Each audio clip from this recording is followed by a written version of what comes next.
વાત મારે જ્યારે મને દળની કરવાની કીધી છે એટલે થોડું વિસ્તાર વાઇઝ વાત કરીશ કે આ સમતા સૈનિક દળ એટલે શું.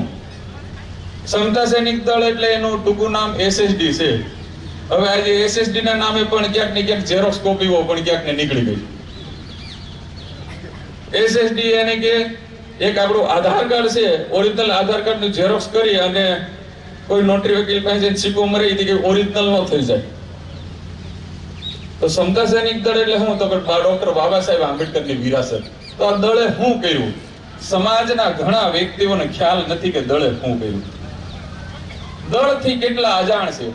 આજે આપણે નારો લગાવી છે દરેક જગ્યાએ, જય ભીમ, જય ભીમ, જય ભીમ. આ જય ભીમ નો નારો આપનાર કોણ છે ને એની ઓળખ આજ સુધી સમાજના આગેવાનોએ સમાજની વચ્ચે કરાવી નથી. આ સત્ય સનાતન છે.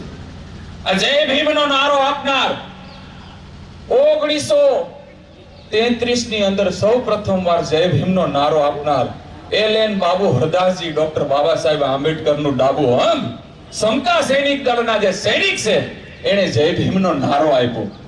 પણ ખાલી જય ભીમ નહોતું, ક્યાંક ને ક્યાંક સમાજના લોકો છે ને ભૂલી ગયા. ખાલી જય ભીમ ના હતો, જય ભીમ બાબા સાહેબ પણ બોલતા હતા. જય ભીમ એટલે શું? જય ભીમ એટલે ક્રાંતિ છે.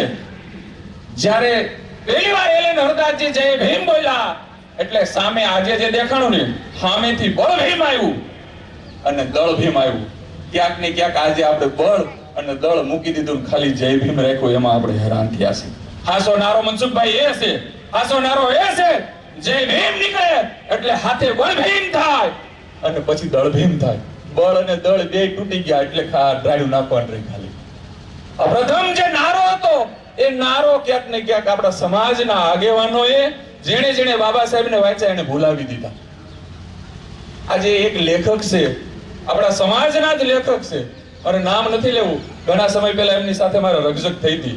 અત્યારે 12મા ધોરણની અંદર એનો પાઠ આવે છે એટલે વાંચી લીજો. એને એમ કીધું, નાગપુરની સભામાં ડોક્ટર બાબા સાહેબ આંબેડકરે 1945 ની અંદર સર્વપ્રથમ વાર જય ભીમનો નારો આપ્યો હતો.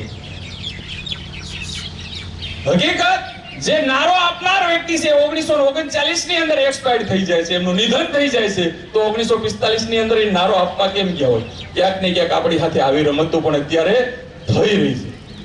જય ભીમનો નારો